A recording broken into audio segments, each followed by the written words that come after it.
ergan gaafa ajjeefamuu artisti Haacaaluu Hundeessaa dhagahee hojiillee hojjetachuu hin dandeenye. Addunyaa haaraa tokko keessas waanan seeninatti fakkaata. Hojjechuudhaafis humna yookiin aannisaanan dhabe. Kana duratti dhuunfaadhaan weellisaa kamiyyuu waliin walitti dhiyaadheen hin beeku. Eenyu waliinis hariiroo tokkoyyuu hin qabu. Haacaaluu waliin garuu hamma tokko walitti dhiyaanna. Dandeettii fi kennaa artii inni qabu qofaan osoo hin taane beekumsa seenaa gadi fagoo Haacaaluun of keessaa qabu, kabajaa fi jaalala inni maatii isaaf qabu, naamusa jireenya isaa dabalatee waan hundumaan ajaa'ibsiifadhan ture. Galgalan du'a isaa dhaga'ee akka waanan abjuu keessa jirus nan ta'e, nan raata'e. Haga ammaattis gara hojiitti deebi'uuf haamileen arganne. Amma garuu jajjabaachuu akkan qabu murteesseen dirqamattis gaddi kamuu Haacaaluu deebisuu akkan dandeenye amma garaa kutadheera. Madaan Haacaaluu madaanuuf qoru waan hin taaneef dhukkubsachaati jiraanna. Kanaafis guyyaa har'aatii eegaleen jajjabaadhee hojii idilee kootti deebi'uuf murteeffadhee ka'eera. Haqa Haacaaluu immoo Waaqayyo guddaan haa barbaadu.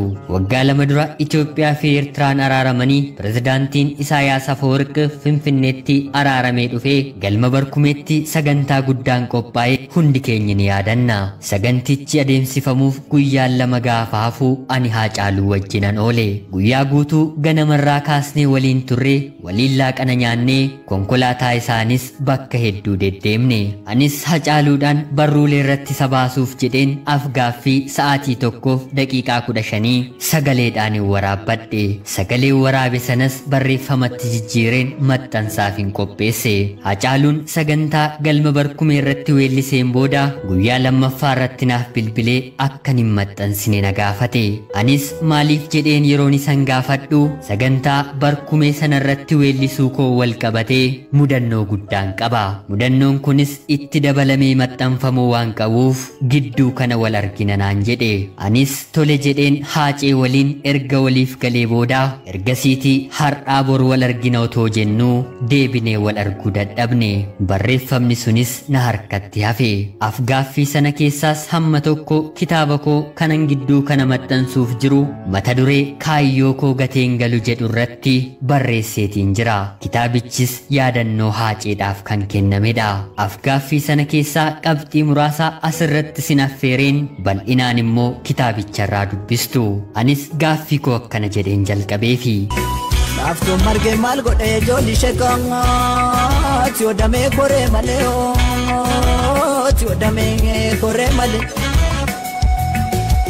Namni qabna maal godhee ijoolli sheekaa saba qabna maal godharee ti waliif tolee malee ti waliif galee malee ti waliif galee malee. Sirboota kee keessatti seenaa hedduu ni kaasta. Seenaa gootota hedduus sirbita. Kanaaf namoonni Haacaaluun seenaa beeka jedhu. Mee Haacaaluu ati akkamitti seenaa beekte jedheen yeroo san gaafadhu artisti Haacaaluun yogguu naaf deebisu hojiimti artiiyyuu akka seenaa beektuuf si dirqisiisa. Isa darbe akka qorattu, isa amma keessa jirtu akka beektuu fi isa egeree immoo akka raagduuf hojichi si dirqisiisa. Ani hagas mara seenaa beekee miti. Gootota keenya warra aniifati akka har'a Finfinnee keessatti afaan keenyaan akka haasofnu taasisuuf lubbuu isaanii bakka bu'aa hin qabne wareegan beekuudhaaf gadi fageenyaan seenaa beekuun dirqama miti. Oromoo taatee dhalachuun qofti gahaadha. Oromoo taatee dhalannaan haalumtuu seenaa Oromoo isa darbe akka qorattu si taasisa. Anis akkuma ilmaan Oromoo isaan kaanii haalumatu akkan isaan iyyaafadhu na dirqisiise malee ani nama addaa ta'ee seenaa nama qoratu miti naan jedhe. Itti dabaluunis gaaffii gara biraa yeroon gaafadhu yaa Haacaaluu yeroo murtaa'eef biyya alaa turte. Biyyoota hedduu ardiilee garaa garaa jiran immoo hojiif yeroo baay'ee deddeemaa akka turte quban qaba. Akkamitti deebitee dhufteeyoo biyya kana keessa akkamittiin nagaan jiraachaa jirta jedheen hin gaafadhe. Walirraa fagaanne kunoo dugdaa garaa ta'anii natti dhiiste deemtatisoo seenaa garaan ba'anii achi buuteen kee dhabame akka miila bakka ruwaaree bareeddiitti awaash gama wal jaalacha wal dhabnaaree. wanta nama ajaa'ibu darbee darbee yeroo namni na laalee rifatu anis rifachaatiin ture. Maaliif seete yaa eebbisaa namni dhufee biyya kana jirtaa naan jedha. Eeyyeen jedhee yogguun deebisuu fi ammas akkamittiin jedhee na gaafata. Anis deebiseen maali biyya laman qabaaree yeroon isaaniin hin jedhu namichi na gaafate wanta deebisu naaf dhaba. Nan hubadha xinsammuun hawaasa keenyaa akkam akka ta'es nan beeka.